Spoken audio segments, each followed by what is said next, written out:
Ito po ang ating Sublimoto machine. Ito po ay ginamit natin sa loob ng 6 na araw na umabot ng 103 meters. Ito po ang ating printer head. At yun naman po ang capping. Head clean.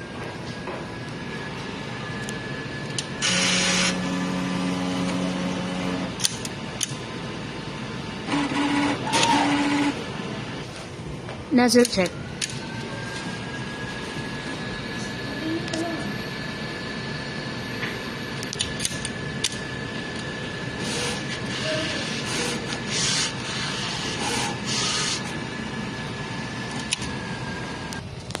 Ito po ang ating AVR.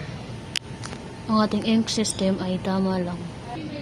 Ito po ang ating Sabre roll. Updated po. Ang ating black ink, yellow, magenta, at magenta. Ito po ang ating maintenance checklist. Ito po ang ating Sublinova ink, used at unused. Ito naman po ang ating output record. Hindi po ma-view yung iba kasi po inayos po yung system.